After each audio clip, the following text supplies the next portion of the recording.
ځکه شیطان چې کله د انسان حیا ختم سي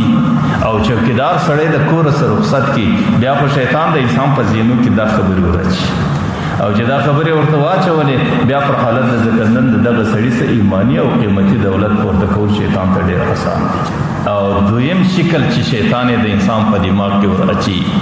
هغه دی چې انسان د خپل ژوندۍ په هر شعبه کې چې ژوند کوي د خپل ژوند په دورانیه کې که کشر دی که مشر دی که بوډا دی که ځوان دی د خپل خاتمې څخه سړی بېغمه سي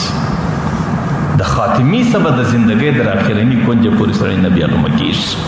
ځکه انما العبرة بالخواتیم د انسان اعتبار اخري خاتمې ته دی.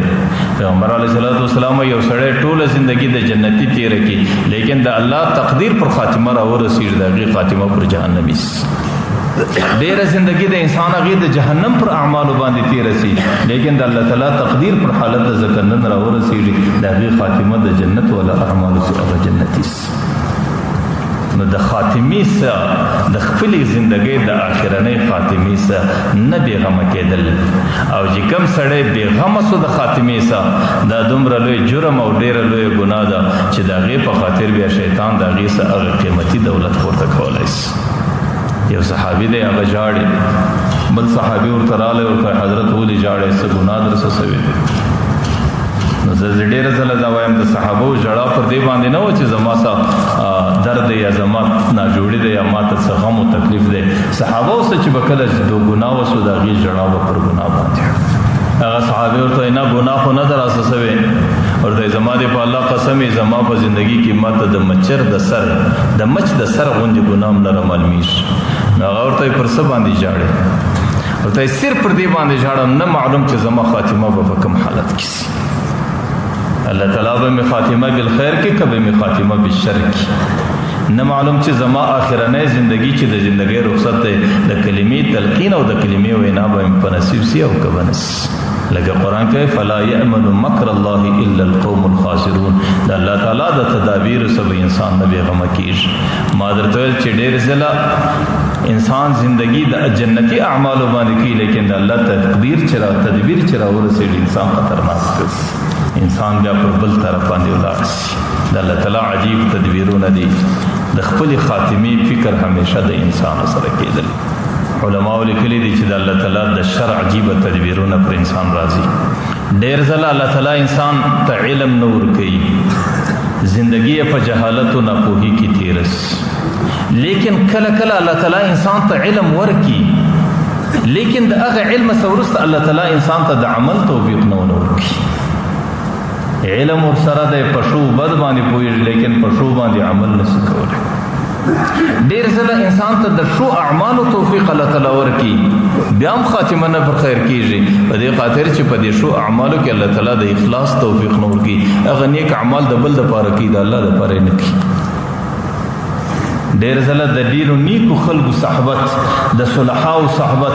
د فرانو صحبت د نیکانو صحبت د هغې د الله تعالی ور نصیب کړي لیکن د هغې څه وروسته ادبیات الله تعالی ځینې پورته کړي بې ادبي ځینې کېږي.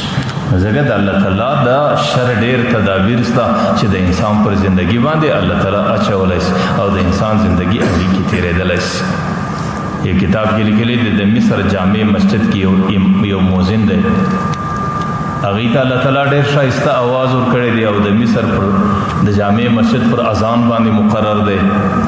هغه زمانه د لوډ سپیکرانو زمانه نه ده چې کله دی اذان کې د مسجد چھت ته خیږي بیا دی په زور اذان کې چې په ټول کلي کې اورېدل کېږي لیکن د هغې په زندګي کې حفاظت نسته د هغې په زندگی کې حیا نسته د هغې په زندگی کې چې د حیا کم تفسیر و هغه ما درته وکړی د هغې حیا په اعمالو باندې د ژوند نه تېرېږي. چې کله یو ورځ د اذان کولو دپاره د مسجد چھت ته وخاتی شاوخوا یې نظر واړوی عام طور د هغه سړي چې کوم سړي په مزاج کې حیا نه وي د هغې د نظر کنټرول هم ډېر کم وي. هغې چې کله پر دې کورو باندې شاوخوا نظر واچوئ میراب ته څرمه د یو عیسایي کور دی د هغې په کور کې یو نوجوانه زنانه لور ده د هغې نظر پر هغه لور باندې ولګېدی د هغې لور لیدل د هغې زنانې لیدل د ده په دې دماغ کې داسې ولګېدل لکه غشی. د هغه جومات د سره څه د هغې زنانې د پلار سره خبره کوي چې تاسو څوک یاست هغه وایي موږ عیسایان ورته دغه زنانه زه نکاح غواړم یا زما د دې سره د تعلق جوړولو نو ورته چې زموږ او ستاسو په دین کې جداواله دی که زموږ عیسوي مذهب ته راوړې بیا موږ دې ته تیار یو ستاسو دی په دې نیت باندې برته راشوه کېږي د مسجد څخه د هغې سره وعده ده چې زه ستاسو په عیسوي دین کې داخلېږم د مسجد در زینو چې راشوه کېږي پښه یې وشوبېدله پر مزغي باندې وموښتی پر هغه ځای باندې وفات شو نو ما درته ویل یو سړی د دې خواخېږي د اذان دپاره او اذان هغه عظیم خدمت دی چې اطول عناقا یوم القیامه د مؤذن غاړه دا د قیامت په میدان کې د ټولو امت اصل وړی لیکن چې کله د انسان کې د خپل حیا حفاظت نه وي او د خپل زندګۍ حفاظت نه وي چې د هغې خوا راشوه کېږي هغې سر پر مځکه باندې مشلي هغې د دنیا څخه په داسې حالت کې رخصتېږي چې پای کې ایمان نه وي